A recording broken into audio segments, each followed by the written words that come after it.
Hello students, welcome back to Elite Tutors. चलिए इस video में हम देखने वाले हैं पाठ क्रमांक 11 जिसका नाम है जंगल डायरी भाग 3। और इसके जो लेखक हैं उनका नाम है अतुल धामनकर। उन्होंने अपना एक एक्सपीरियंस यहाँ पे शेयर किया है जब वो विज़िट किए थे ताड़ोबा अंधारी व्याघ्र प्रकल्प चंद्रपुर में। तो चलिए शुरू करते हैं। क्या लिखा है इस शुरुआत में कि ता मतलब तारीख 27 मई 1997। तो तारीख की अगर बात करें तो 27 मई है 1997। वेळ टाइम की अगर बात करें तो सकाळी 6 ते 9:30। तो राइटर का जो एक्सपीरियंस है, राइटर का जो विज़िट है, उसका अगर टाइम की बात करें तो सुबह का 6 से लेकर 9:30 तक की टाइम के बारे में राइटर हमको बता रहे हैं। और जगह के बारे में अगर बात करेंगे तो कोरसा परिक्षेत्र, ये भी एक जगह का नाम है। ताड़ोबा अंधारी व्याघ्र प्रकल्प, व्याघ्र का मतलब वाघ होता है, टाइगर, और प्रकल्प का मतलब प्रोजेक्ट है। और ताड़ोबा अंधारी दोनों भी नाम है, मतलब इस प्लेस पे टाइगर का रिजर्व है। मतलब यहाँ पे टाइगर को खास करके बचा कर रखा गया है उसे मिटने से, उसे ख़त्म होने से। और ज़िले का नाम है चंद्रपुर। तो चलिए ये जो पहला लाइन है यहाँ पे सिर्फ आपको डेट बताया है, टाइम बताया है और प्लेस का नाम बताया है। अब यहाँ से शुरू होता है। तो देखिए पहले क्या लिखा कि आज मतलब इस तारीख को पहाटेच मतलब सुबह सुबह कोरसावन मतलब उस जगह का नाम है। कोरसावन विश्राम गृहातून बाहर पड़ लो। तो लेखक ये कहते हैं, राइटर ये कहते हैं कि आज के दिन सुबह ही सुबह मैं कोरसावन से, जहाँ पे वो ठहरा था, वहाँ पे विश्राम गृह था मतलब गेस्ट हाउस, जहाँ पे ठहरने का जगह होता है, वहाँ से मैं बाहर पड़ लो। बाहर पड़ लो मतलब मैं निकला अपने सफ़र के लिए, अपने सफारी के लिए, ऐसा समझिए। तो आज के दिन सुबह ही सुबह मैं कोरसावन विश्राम गृहातून बाहर पड़ लो, मैं बाहर निकला, बाहर आया जाने के लिए। फिर उसने क्या देखा, देखिए कि गावातून टोंगे वनरक्षक आणि त्यांच्या सहकारी वनमजूर येताना दिसले। तो राइटर जब बाहर निकला तो राइटर ने क्या देखा कि पास के गांव से टोंगे नाम है वनरक्षक का, और वनरक्षक मतलब फॉरेस्ट गार्ड, जो फॉरेस्ट का गार्ड होता है उसका नाम है टोंगे। तो राइटर ने उसको देखा, आणि त्यांच्या सहकारी, और उनके साथ उसके सहकारी भी थे, मतलब उसके असिस्टेंट जो उसकी मदद करते थे, और वो थे वन मजूर, मतलब जंगलात काम करनारा कामगार। तो जंगल में जो भी काम निकलता था उसको करने वाला वन मजूर। ये जो वन मजूर था ये टोंगे वनरक्षक के साथ था। इन सभी को राइटर ने देखा, ये तना दिसले मतलब राइटर की तरफ आ रहे थे, ये राइटर ने देखा। तो देखिए क्या लिखा कि गावातून टोंगे वनरक्षक आणि त्यांच्या सहकारी वन मजूर येताना दिसले। आगे क्या लिखा कि वनरक्षक येताच आम्ही डावीकडं जाणारा झरी रास्ता धरला। तो जैसे वनरक्षक राइटर के सामने आए और उनकी टीम पूरी आई, तो हम लोग ने क्या किया, डावीकडं मतलब लेफ्ट में जो रास्ता था जाने वाला रास्ता, झरी रास्ता, मतलब झरी रास्ता एक हिसाब से समझिए वेट रोड, मतलब थोड़ा सा जो रास्ता था वो गीला था, ऐसा समझिए। तो या झरने वाला टाइप बोला जाता, पर यहाँ पे झरना क्लियर नहीं बोला है, तो एक वेट रोड ऐसा समझिए आप।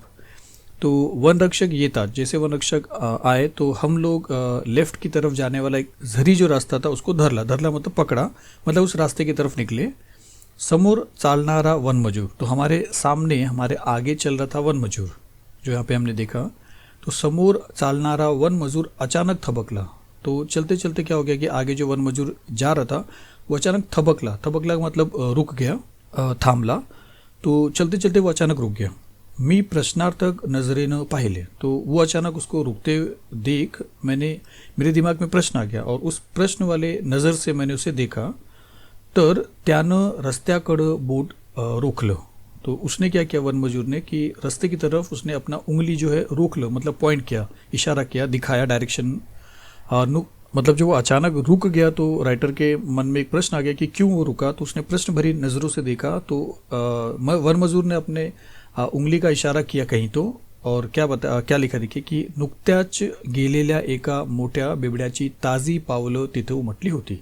तो नुकत्याच मतलब रिसेंटली, अभी अभी कुछ ही टाइम पहले, गेलेल्या मतलब गया हुआ, एका मोठ्या एक बड़े बिबड्याच्या मतलब लेपर्ड का, ताज़ी एकदम फ्रेश, अभी का निशान, पावलं तिथं, पावलं मतलब पैरों का निशान, तिथं उमटली होती मतलब वहाँ पे उभरा था, वहाँ पे उसका निशान छपा हुआ था। तो नुकत्याच गेलेल्या एका मोठ्या बिबड्याची ताज़ी पावलं तिथं उमटली होती, मतलब अभी अभी गया हुआ, गुजरा हुआ एक बड़ा सा लेपर्ड, उसके ताज़े पैरों का जो वहाँ पे निशान था वो दिखाई दे रहा था। हा एक नर असून, तो वो एक नर था, मतलब मेल था, असून होकर, और क्या बताया कि आम्ही पोचण्याच्या तासा भरा आधीच। तो वो एक नर था और मेल था, और हमारे पहुंचने से 1 घंटा पहले, आधीच मतलब पहले और तासा मतलब मालूम है 1 घंटा, इथुन गेला असावा। तो ये अंदाज़ा लगा जा रहा है कि ये पावलो मतलब उसके पैरों के निशान को, फ्रेश पैरों के निशान को देख कर ये समझा जा रहा है कि वो नर था। और मतलब ये एक्सपीरियंस है वन मजूरों का कि नर है मतलब मेल या फीमेल है, वो उनको समझ में आता है, उनकी आवाज़ों से भी समझ में आता है उनको।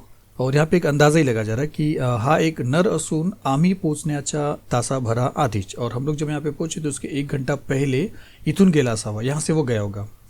मी चौफेर पाहिलं। तो राइटर कहता है कि फिर ऐसा सुनने के बाद मैंने अपने चारों तरफ देखा, पण मला तरी काही दिसलं नाही, लेकिन मुझे तो कुछ दिखा नहीं। चलिए इसके बाद देखते हैं।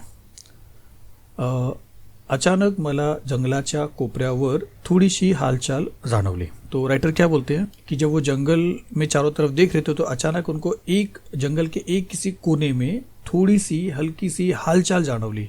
मतलब कुछ तो वहाँ पे हिलता हुआ हलचल ऐसा कुछ उनको जाणवली, मतलब समझ में आया कि वहाँ पे कोई चीज़ तो अपने आप हिला है, ऐसा कुछ समझ में आया। मी सगळ्यांना हातानच थांबायची खूण केली। तो मैंने सबको क्या बोला, अपने हाथों से रोकने के लिए खून के लिए मतलब इशारा किया। मैंने इनको ऐसा इशारा किया कि रुको, मतलब अपना हाथ दिखाते हुए मैंने सब लोग को बोला कि रुको।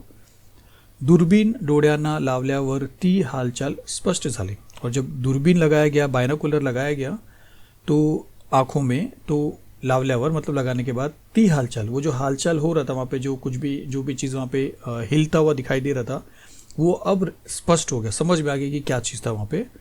तिथं वहाँ पे एका तेंदूच्या झाडाखाली, मतलब एक तेंदू का मतलब एक प्रकार का झाड़ है वो भी, तो उस पेड़ के नीचे, तेंदूच्या झाड़ाखाली उस पेड़ के नीचे बाम्बू मध्ये, और बाम्बू का भी पेड़ होता है, तो उस बाम्बू के पेड़ में बिबड़ा बसला होता।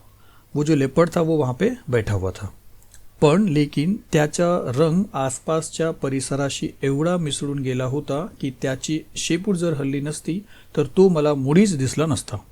लेकिन राइटर क्या बोल रहे हैं कि उसका जो रंग था, लेपर्ड का जो रंग था, वो आसपास के परिसर में, आसपास का जो भी वातावरण था, वहाँ का जो भी दृश्य था, पेड़ पौधे थे, उसमें एवढा मिसळून गेला होता, मतलब इतना ज़्यादा मिल गया था, मिक्स हो गया था कि लेपर्ड और वहाँ का झाड़ जो था या जो भी घास फूस थे वो फ़र्क नहीं समझ में आ रहा था।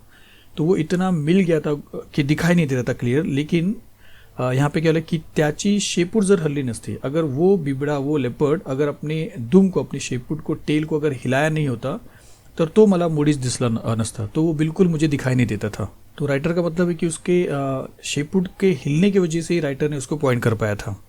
फिर देखिए, त्याची पाठ आमच्याकडं होती, और वो जब बैठा था तो उसका पोजीशन ऐसा था कि वो, उसका जो पीठ है, बैक साइड है, वो राइटर के फ्रंट साइड में था और वो कहीं और देख रहा था। मतलब वो राइटर के सामने नहीं था, सामने मतलब राइटर के आंखों के सामने था, पर वो उसका नज़र जो था वो दूसरी तरफ था।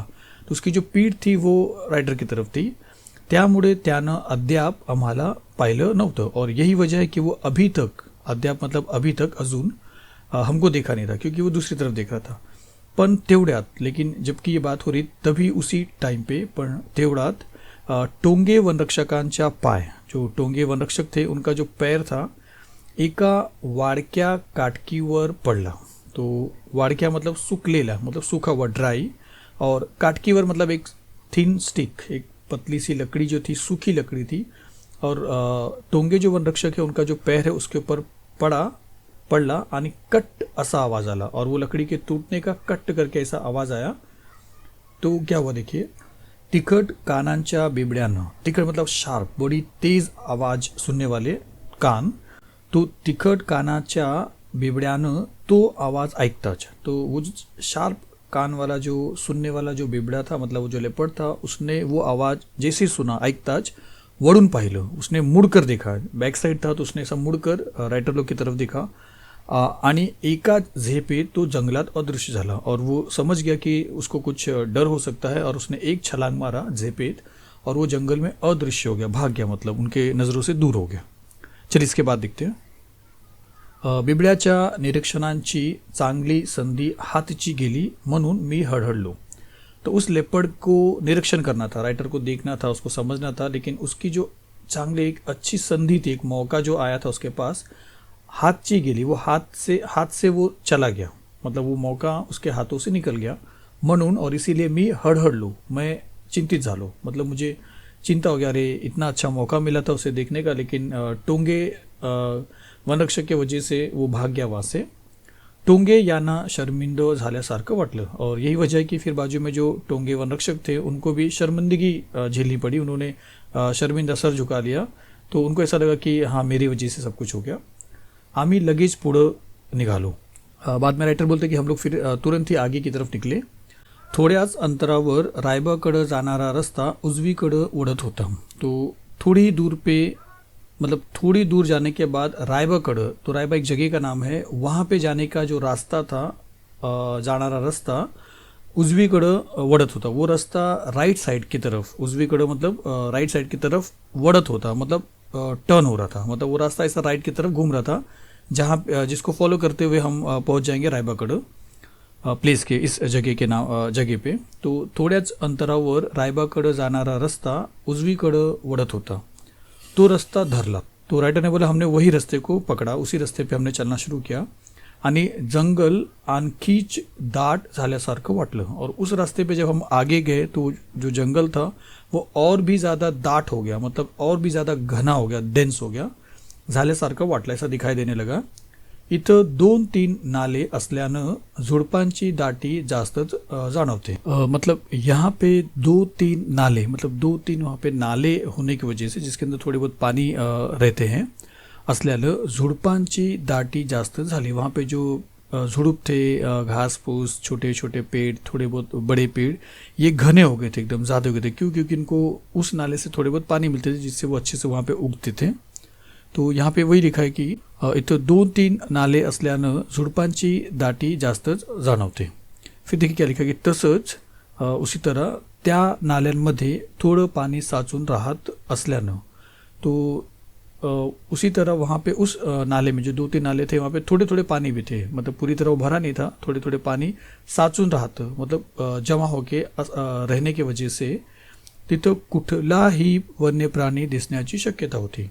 तो वहाँ पे पानी था थोड़ा बहुत, तो पानी पीने के लिए वहाँ पे सिर्फ टाइगर आएगा, वाघिन आएगी ऐसा नहीं, या वाघ आएगा ऐसा नहीं है, कोई भी जानवर आ सकता है वहाँ पे, कोई भी वन्य प्राणी आ सकता है, क्योंकि उस सब किसी को भी प्यास लग सकती है और वो वहाँ पे आ सकता है, क्योंकि वहीं पे उनको पानी मिलेगा।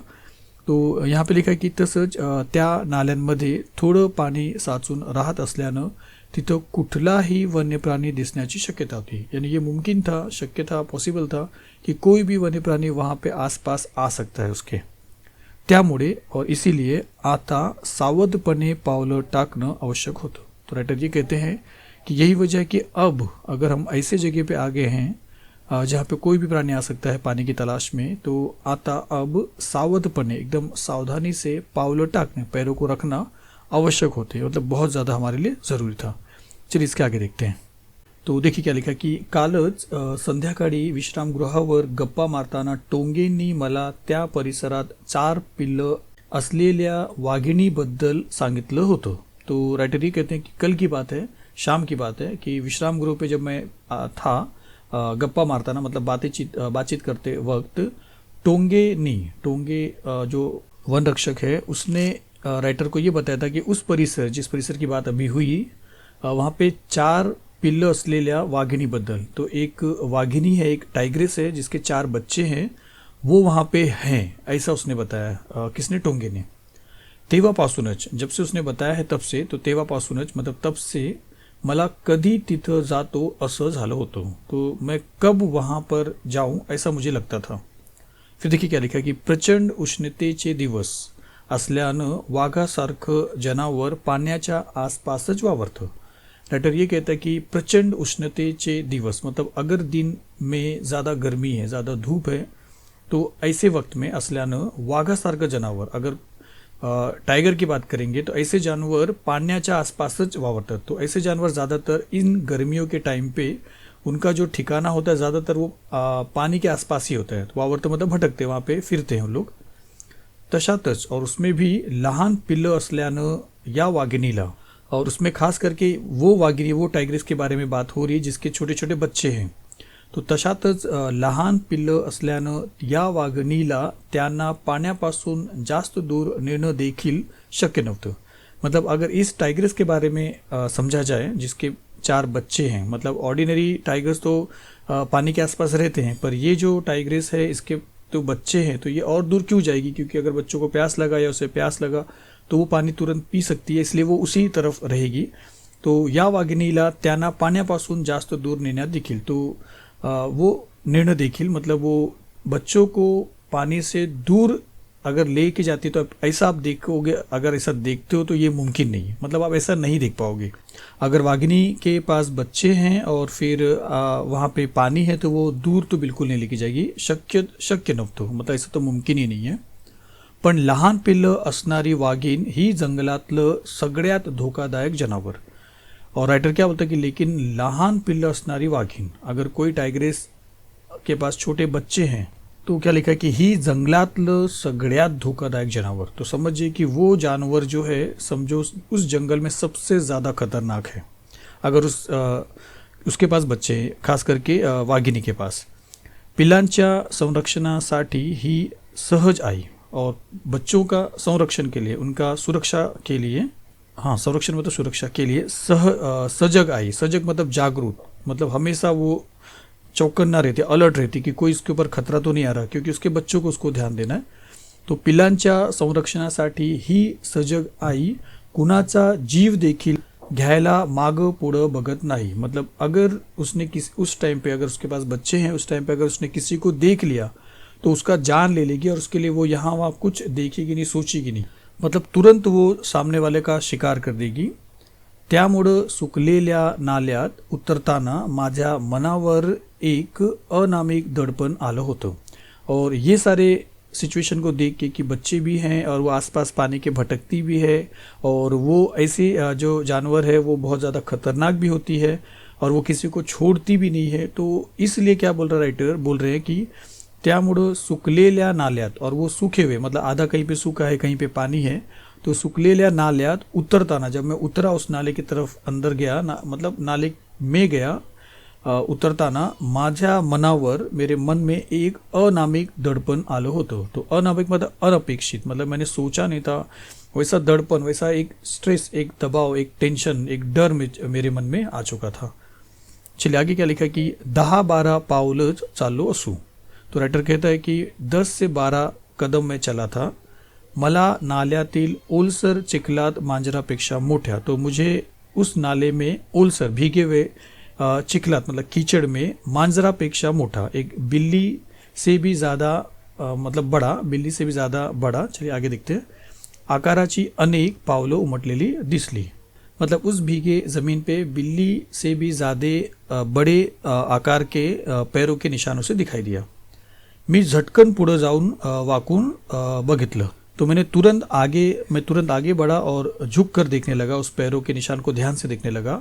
फिर क्या राइटर ने कहा कि या पिल्ल्यांच्याच पाऊल खुणा होत्या. तो राइटर ने बोला कि ये बहुत ज़्यादा बड़ा भी नहीं है और बहुत ज़्यादा छोटा भी नहीं है, और अगर ये बिल्ली के पैरों के निशान से थोड़ा सा बड़ा है और बहुत ज़्यादा बड़ा नहीं है, तो ये पक्का पिल्लों का, जो वाघिणी के जो बच्चे हैं उनका ही पाऊल खुणा होगा, मतलब उनके पैरों का ही निशान होगा. त्या पग मार्क्स कड़, मतलब उस पैरों के मार्क्स, मतलब मार्क मतलब निशान की तरफ बघून लक्षात आलं, उनको देखकर मेरे ध्यान में आया कि ते काल रात्रीचेच आहेत. तो वो जो निशान थे, राइटर को ये लगा कि ये कल रात के ही निशान है. याचा अर्थ स्पष्ट होता, मतलब इसका अर्थ मुझे स्पष्ट था कि ये कल रात के ही निशान है. वाघीण अद्याप आपल्या पिलांसह याच परिसरात वावरत होती. मतलब वाघीण अभी तक अपने बच्चों के साथ इसी परिसर में घूम रही थी. आता मी ती पिल्लं बघायला चांगलाच अधीर झालो होतो. अब इतना सबूत मिलने के बाद राइटर ये कहता है कि आता मी ती पिल्लं बघायला चांगलाच अधीर झालो होतो. मतलब अब उन बच्चों को देखने के लिए मैं एकदम अधीर हो गया था, इम्पेशेंट हो गया था, मुझ में पेशेंस नहीं था. मैं एकदम ये सोच रहा था कि कब मैं देख लूँ.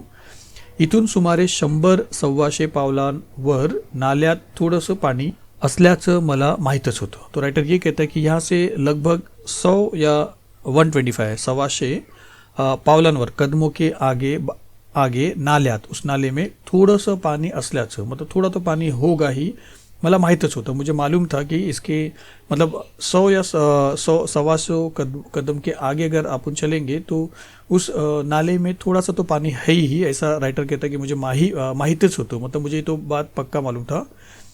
ही वाघीण तिथंच सापडण्याची शक्यता होती. तो राइटर ने ये अंदाज़ा लगाया कि इसका मतलब है कि अब वो वहीं पे मिलेगी हमको, मतलब ही वाघीण तिथंच, ये जो टाइग्रेस है वहीं पे सापडण्याची मतलब मिलने की पूरी पॉसिबिलिटीज है. त्यामुळं आता तिकडं जाताना खूपच सावधगिरी बाळगणं आवश्यक होती. मतलब इसलिए मतलब अब तो हो सकता है कि वो थोड़े दूर पे ही वो वाघिनी हो सकती है, तो इसलिए अब वहाँ पे जाने के लिए हमको बहुत ज़्यादा ही सावधानी बरतनी पड़ेगी, सावधानी रखनी पड़ेगी, ये बहुत ज़्यादा ज़रूरी था. जमिनीवर सर्वत्र पानगडीमुळं पडलेला वाडका पाचोड़ा साचून होता. और ज़मीन पे क्या होता था कि हर तरफ पानगडीमुळं मतलब पतझड़ की वजह से, जो पेड़ों से पत्ते झड़ जाते हैं तो ज़मीन पे गिरते हैं, पडलेले वाडका पाचोड़ा, और वो जो पत्ते भी थे वो कैसे थे, सुकलेल्या पानांचा खच्च, मतलब पूरा साचून मतलब जमा हुआ था, पूरा सूख गया था वो पत्ते जो झड़ हुए थे, मतलब कड़क हो गए थे, और उसके ऊपर अगर आप पैर रखोगे तो वो आवाज़ करेंगे.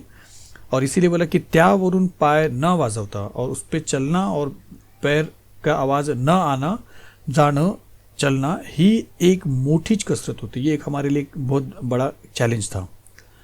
तो चलिए इस वीडियो में हम यहीं पे देखने वाले हैं. इसके सेकेंड पार्ट में हम आगे की पूरी जो स्टोरी है वो पूरा देख लेंगे. तो चलिए मिलते हैं नेक्स्ट वीडियो में. Thank you very much.